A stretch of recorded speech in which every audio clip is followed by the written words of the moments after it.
샬롬. 이번 주 과제를 올려드립니다. 기독교는 십자가의 종교입니다. 그러므로 주님의 십자가 진리가 가장 중요합니다. 십자가 진리의 눈이 열려야 구원과 능력 있는 승리의 삶을 살 수 있습니다.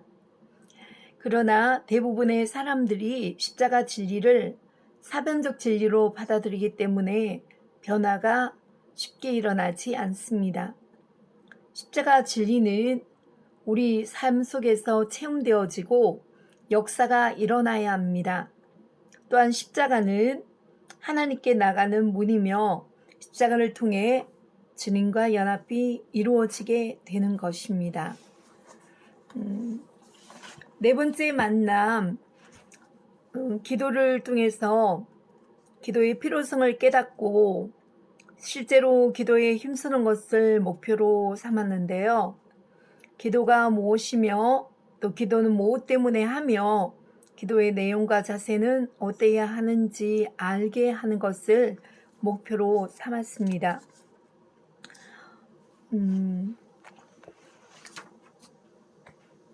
기도는 하나님과 우리의 친밀한 교제를 완성하는 것입니다. 그리고 영적 싸움은 기도를 통해서만 승리할 수가 있습니다. 기도를 통해서 그리스도의 뜻이 이루어집니다. 삶을 변화시키는 하나님의 능력은 기도를 통해서 체험할 수가 있습니다.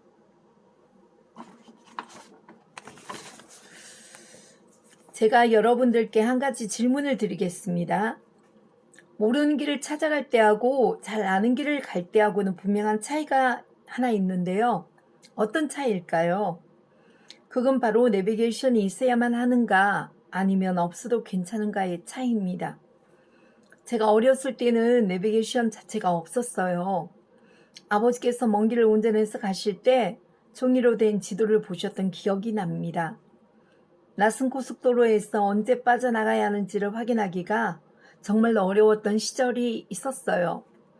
요즘에는 내비게이션 기술이 많이 발전을 했죠. 혹시 길을 잘못 들어도 그 즉시로 수정된 경로를 가르쳐 주잖아요. 잘 보고 듣고 잘 따라가기만 하면 되는 거죠. 그런데 간혹 이런 경우를 보게 됩니다. 길을 좀 잘 아시는 분들이 운전하실 때 내비게이션하고 다툼이 벌어지는 거예요. 예를 들면 여기는 이렇게 가는 게 더 빠르고 편한데 내비는 맨날 돌아서 가라고 시킨다는 거예요. 실제로 내비게이션을 사용하다 보면 이런 경우를 종종 보게 됩니다. 말하자면 데이터상으로는 다 파갈 수 없는 경험에 의한 최적의 길이 있는 거예요. 주님 안에서 사랑하는 여러분, 이쯤에서 제게 문제 하나가 있음을 밝혀드릴게요. 저는 길치라는 사실입니다. 길에 대한 경험이란 게 좀처럼 쉽게 쌓이지가 않아요. 아마 저처럼 길눈이 얻은 분들도 계실 거예요. 제가 안산에서 산 지가 10년이 넘어가는데요. 한 2, 3년 정도 다른 지역에서 이사 오신 분들보다 제가 안산 지리를 더 잘 몰라요. 한양대 근처에 식당이나 카페를 갈 때도요. 조금만 낯선 골목에 있으면 누군가의 도움이 있어야 도착할 수가 있고요. 그리고 그물을 올라갈 때 방향하고 내려올 때 그 방향이 반대잖아요. 그래서 매번 헷갈리고 또 헤매고 있을 때도 있어요. 그래서 저 같은 사람한테는 내비게이션은 선택이 아니라 필수인 것 같아요. 없으면 정말 큰일 날 것 같아요. 이는 아는 길이라고 내비를 무시하는 경우도 거의 없답니다. 진짜 웬만하면 내비가 인도하는 대로만 가자고. 저는 운전을 잘 못해요. 운전하는 남편에게 내비대로 가자고 아주 충성되게 따라가라고 그렇게 하곤 하거든요. 저에게 내비게이션은 곧 길이요, 진리요, 생명과도 같습니다. 이처럼 철저하게 내비게이션을 의지하는 생활을 하다 보니까요, 깨닫게 되는 것이 하나가 있더라고요. 제가 길을 모른다는 사실을 쿨하게 인정하고 내비게이션의 인도에 따라가는 것처럼 우리의 신앙생활에 있어서도 나의 얄팍한 지식이나 경험을 의지할 것이 아니라 지금도 내 안에 함께 하시는 성령 하나님을 믿고 순간마다 묻는 기도를 해야 한다는 사실입니다. 혹시 내가 잘못 알아듣고 돌아서 갈 수는 있어도 결국 목적지에 도착할 때까지 내비게이션은 길을 안내해 줍니다. 마찬가지로 성령님께서도 우리의 인생이 마칠 때까지 하나님의 뜻과 분명한 방법을 가르쳐 주시고 끝까지 인도해 주실 줄을 믿습니다. 제가 오늘 사무엘하 5장 17절에서 20절 말씀을 묵상하면서 이렇게 제목을 붙여봤거든요. 묻고 응답받는 기도의 삶. 오늘 본문을 통해서 나눠보고 싶은 이야기가 있는데요. 다윗이 하나님께 사랑받았던 이유 중에 하나가 여기에 있더라고요. 다윗은 아주 철저하게 하나님께 묻고 의지했던 사람입니다. 사무엘하 5장 17절 말씀을 읽겠습니다. 이스라엘이 다윗에게 기름을 부어 이스라엘 왕으로 삼았다함을 블레셋 사람들이 듣고 블레셋 사람들이 다윗을 찾으러 다 올라오매 다윗이 듣고 요새로 나가니라. 때는 드디어 다윗이 통일왕국을 이뤘던 시기였어요. 성경에서 블레셋은 이스라엘을 대적하여 계속해서 등장하는데요. 출애굽기를 보면 하나님께서 홍해를 가르시고 이스라엘을 광야로 인도하셨을 때의 상황이 나옵니다. 블레셋의 땅을 통과하면 금방 약속의 땅으로 갈 수 있었지만 하나님은 그렇게 하지 않으셨습니다. 왜냐하면 당시 이스라엘은 아직 강력한 블레셋과 전투할 준비가 되어 있지 않았기 때문입니다. 그렇게 오랜 시간 동안 블레셋은 이스라엘을 괴롭혀 왔습니다. 그런데 이제는 다윗이 통일 이스라엘의 왕이 되었다는 소식을 듣고 블레셋이 전력으로 싸움을 걸어오는 겁니다. 18절 말씀을 제가 읽어볼게요. 블레셋 사람들이 이미 이르러 르바임 골짜기에 가득한지라. 르바임 골짜기에 가득 찰 정도로 잔뜩 몰려온 대적들의 모습이 다윗의 눈에 딱 들어옵니다. 부하들은 왕의 판단과 명령을 기다렸을 겁니다. 일촉즉발의 아주 다급한 상황이죠. 여러분이라면 이런 상황에 어떻게 하시겠습니까? 뭐부터 해야 할까요? 본문 19절을 읽어보겠습니다. 다윗이 여호와께 여쭈어 이르되 내가 블레셋 사람에게로 올라가리이까 여호와께서 그들을 내 손에 넘기시겠나이까 하니 여호와께서 다윗에게 말씀하시되 올라가라 내가 반드시 블레셋 사람을 내 손에 넘기리라 하신지라. 다윗은 당황하지 않고 하나님께 여쭤봅니다. 하나님의 뜻을 먼저 구해요. 그리고 하나님께서는 말씀해 주십니다. 올라가라고. 내가 반드시 블레셋 사람을 내 손에 넘겨주겠다고 승리를 확신시켜 주십니다. 다윗과 같이 하나님의 인도하심을 받으며 살고 계신가요? 인생에서 겪는 여러 가지 문제들 앞에서 우리도 하나님의 도와주심을 기대해야 될 때가 있습니다. 자녀들의 시험 성적과 입시, 건강의 문제, 관계 어려움을 겪을 때 또는 중요한 계약을 앞두거나 했을 때 우리는 신속하고 정확한 정답을 기대합니다. 그러나 다윗처럼 응답을 받고 승리를 거두지는 못할 때도 참 많은 것 같아요. 좋은 결과만을 기대하다가 실망하고 때론 좌절하기도 합니다. 하지만 결과만큼 중요한 것은 그 과정이에요. 어쩌면 결과보다 과정이 더 중요하겠죠. 좋은 결과는 과정에 충실할 때 덤으로 주어지는 하나님의 선물입니다. 하나님은 우리에게 승리를 주실 수 있는 분이시고 또 그것을 기뻐하세요. 그 전에 먼저 주님께 묻고 구하는 삶의 태도를 구하며 나아가야 하겠습니다. 계속해서 20절과 21절을 읽어볼게요. 다시 발브라심에 이르러 거기서 그들을 치고 다시 말하되 여호와께서 물을 흩음같이 내 앞에서 내 대적을 흩으셨다 하므로 그 곳 이름을 발브라심이라 부르니라. 거기서 블레셋 사람들이 그들의 우상을 버렸으므로 다윗과 그의 부하들이 치우니라. 놀라운 승리를 경험한 이후에 다윗은 전투가 있었던 지역의 이름을 붙입니다. 발브라심은 바알을 부숴뜨리고 흩어버렸다는 의미입니다. 대적들이 믿는 신이 산산이 부서졌다고 다윗은 표현하고 있습니다. 여기에서 중요한 것은 다윗이 승리의 영광을 하나님께 돌리고 있다는 사실입니다.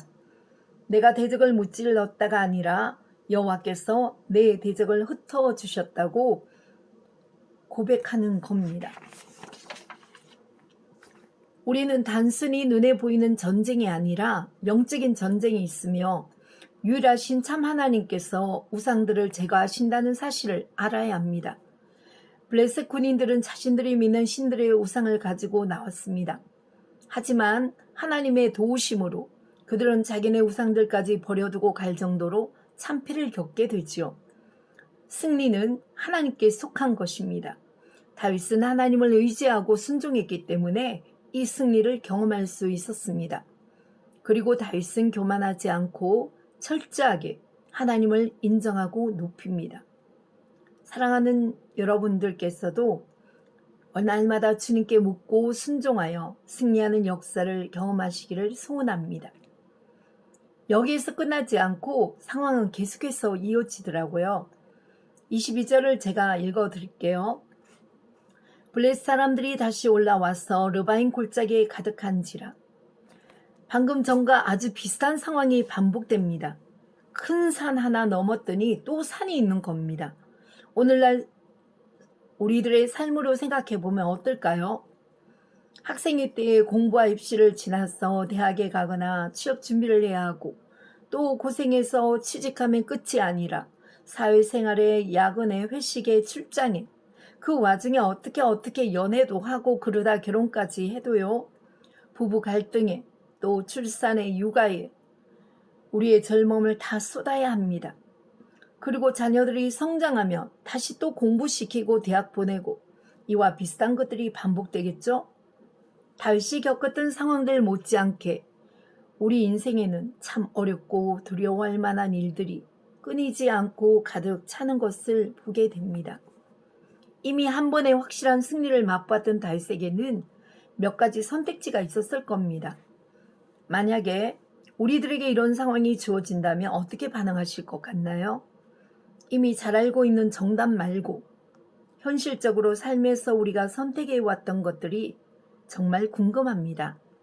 평소에 반응했던 삶의 모습들을 돌아본다면 우리는 주님보다는 나의 지식과 경험을 의지할 때가 더 많았을 겁니다. 주님의 응답을 기다리기보다는 못 참고 내가 할 수 있는 것들을 먼저 하기에 급급했을지도 모릅니다. 하지만 다윗은 달랐습니다. 자기 지식이나 경험을 의지하지도 않았고 주님의 응답을 받기 전에 경솔히 움직이지도 않았습니다. 23절 말씀을 읽겠습니다. 다윗이 여호와께 여쭈니 이르시되 올라가지 말고 그들 뒤로 돌아서 뽕나무 숲을 맞은편에서 그들을 기습하되. 오늘 본문에서 가장 중요한 대목이 나오더라고요. 다윗은 여전히 동일한 모습으로 하나님께 먼저 여쭈어 보고 있는 겁니다. 여기에서 다윗의 훈련된 믿음을 볼 수가 있었어요. 그리고 또 한 가지 주목해야 하는 사실은 하나님의 명령에 내용이 달라졌다는 거예요. 첫 번째는 그냥 올라가라고만 하셨던 하나님께서 이번에는 아주 구체적인 기습작전을 명령하십니다. 만약에 다윗이 하나님께 묻지 않고 자기 지식이나 경험을 의지해서 전투에 임했다면 어땠을까요? 아마도 실패하고 말았을 겁니다. 사실 여기에서는 작전의 실패보다 심각한 것은 하나님과의 관계에 있어서의 실패입니다. 묻는다는 것은 나의 모름과 필요를 인정하는 것이고 동시에 답해 주시는 분을 신뢰하고 의지하는 것을 말합니다. 내가 자신이 있고 또 필요를 느끼지 못한다면 구하지 않을 거예요. 또한 신뢰하지 못할 때에도 우리는 물어보지 않겠죠. 정답을 가리기 어려운 아주 복잡하고 애매한 현실의 문제들 앞에서 우리가 할 수 있는 최선은 바로 하나님의 뜻을 묻는 겁니다. 응답을 기다리고 인내한 다음에는 그대로 순종하는 겁니다. 하나님의 응답은 여러 가지 수단과 방법을 통해서 받을 수 있습니다. 물론 올바른 분별이 필요하고 때로는 내 생각과 다른 결과도 나올 수 있습니다.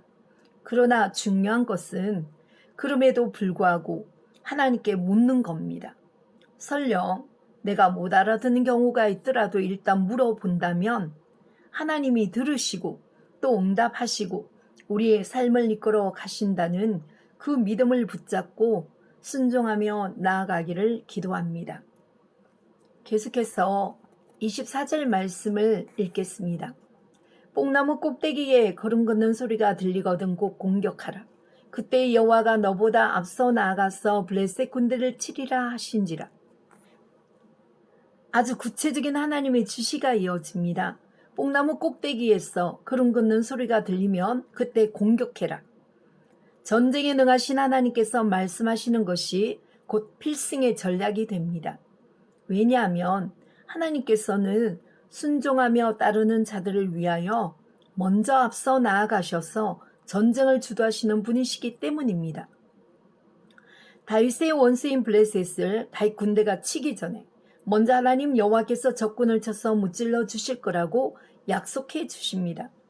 하나님의 응답을 들었으면 그 다음 단계가 이어져야겠죠?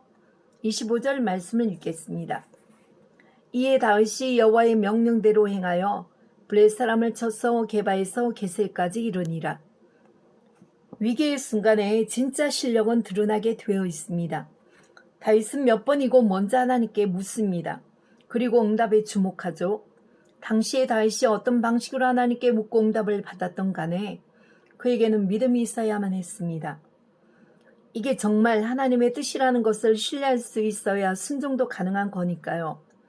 한 번의 잘못된 판단으로 수많은 백성들의 목숨이 달아나고 나라가 위험에 빠지는 상황이라면 분별은 더욱 어려울 것입니다. 그렇기 때문에 하나님께서는 다윗을 오랜 시간 철저하게 훈련시키셔서 하나님의 사람으로 세워가신 겁니다. 물론 성경이 다윗에 대해 기록하고 있는 분량이 많은 만큼 다윗에 대한 흑역사도 우리는 볼 수 있습니다. 그러나 오늘의 본문을 통해서 다윗은 기도를 통해서 분명히 승리한 사람임에는 틀림이 없는 것 같아요. 그래서 세 가족을 만나서 이 기도를 가르칠 때 기도는